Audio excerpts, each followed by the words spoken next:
शनिवार को प्रदोष व्रत पड़ रहा हो तो उसे शनि प्रदोष व्रत कहा जाता है। इस व्रत को करने से पद प्रतिष्ठा की प्राप्ति होती है और शनि ग्रह प्रदत्त कष्टों से भी मुक्ति मिल जाती है। शनि प्रदोष की व्रत कथा। पूर्व काल में एक राजा राज्य करता था। उस राजा के पुत्र का नाम धर्मगुप्त था। उस राजा ने अपने पराक्रम से अपने सभी शत्रुओं को पराजित करके उन पर विजय प्राप्त कर ली थी।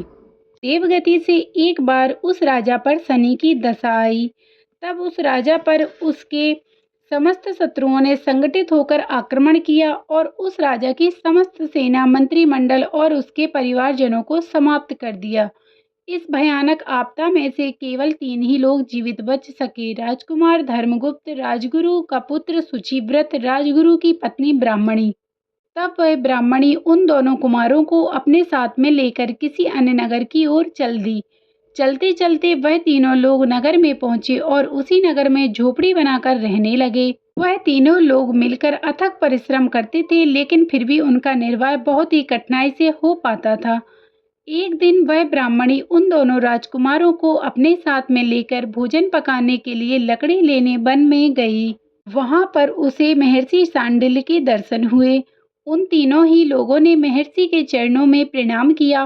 फिर ब्राह्मणी ने कहा, हे महर्षि, आपका दर्शन करके हम सभी कृतार्थ हो गए हैं।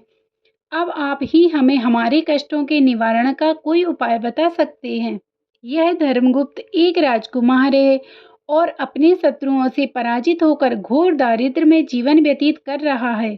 हम सभी अत्यंत कष्टों में पड़े हुए हैं, अतः आप ही हमारे उद्धार का कोई उपाय बताइए।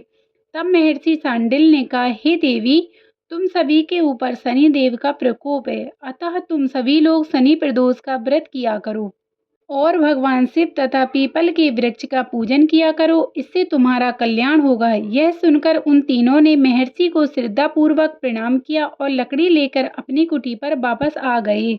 फिर शनि प्रदोष के दिन उन तीनों ने ही व्रत किया और भगवान शिव तथा पीपल के वृक्ष की पूजा की। इस प्रकार से वह तीनों नियम पूर्वक इस व्रत और पूजन करने लगे। इस प्रकार से 4 मास व्यतीत हो गए।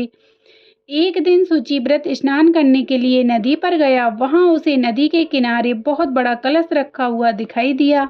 शुचिव्रत ने उसको उठाकर देखा तो उसमें काफी धन था। शुचिव्रत उस कलश को उठाकर घर में ले गया और घर जाकर अपनी माँ से बोला, हे माँ, भोलेश्वर ने इस कलश के रूप में हमें धन दिया है। तब माँ ने कहा, बेटा, तुम दोनों भाई इस धन को बराबर बांट लो।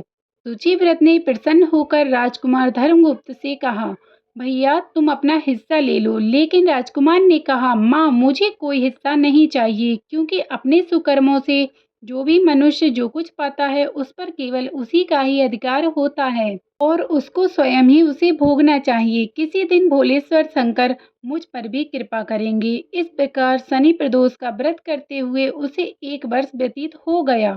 बसंत ऋतु का आगमन हुआ। राजकुमार धर्मगुप्त और शुचिव्रत दोनों घूमने के लिए गए। वन में घूमते हुए दोनों काफी दूर निकल गए।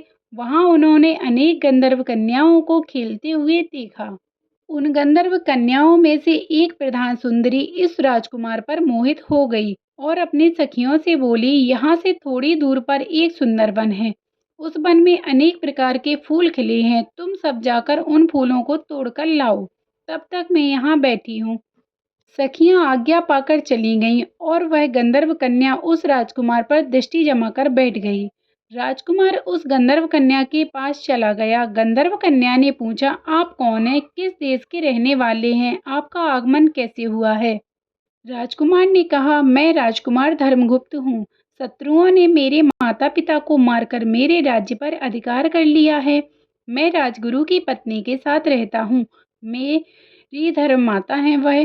फिर राजकुमार ने उस गंधर्व कन्या से पूछा, आप कौन हैं और यहाँ किस कार्य से आपका आगमन हुआ है?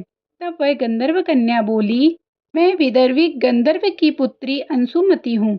आपको देखकर आपसे बात करने की इच्छा हुई, इसलिए अपनी सखियों को मैंने अलग भेज दिया है। भगवान शंकर ने हम दोनों पर कृपा की है, इसलिए आपको यहाँ पर भेजा है। अब हमारा प्रेम अटूट रहेगा।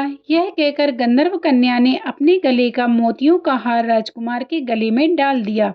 राजकुमार अत्यंत प्रसन्न हुआ। वह बोला, आपने अपने पिता से अनुमति ली ही नहीं है।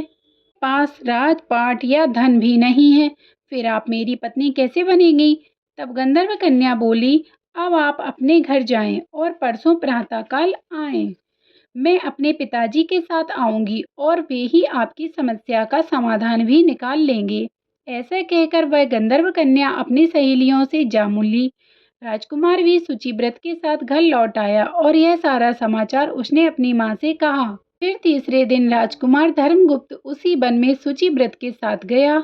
वहां स्वयं गंधर्वराज विदर्भिक अपनी कन्या के साथ उपस्थित थे। गंधर्वराज ने दोनों राजकुमारों का अभिवादन किया।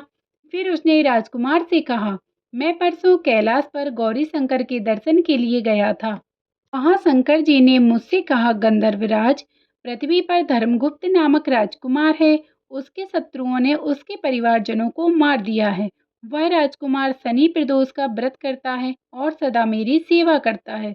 तुम उसकी मदद करके उसके शत्रुओं से उसका राज्य दिलवाओ। शंकर जी की आज्ञा पाकर मैं अपने घर चला आया।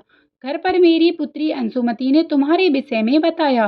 भगवान शंकर की आज्ञा व अंशुमति के मन की बात जानकर मैं यहाँ आया हूँ। मैं अपनी पुत्री आपको सौंपता हूँ। आपके शत्रुओं को परास्त करके आपका राज्य भी मैं आपको दिलवाऊंगा। यह कहकर गंधर्वराज ने अपनी कन्या का विवाह राजकुमार के साथ कर दिया। अंशुमति की सहेली का विवाह शुचिव्रत के साथ कर दिया।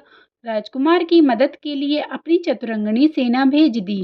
राजकुमार ने गंधर्वराज की चतुरंगनी सेना की मदद से अपने शत्रुओं को परास्त करके अपने राज्य पर अधिकार कर लिया।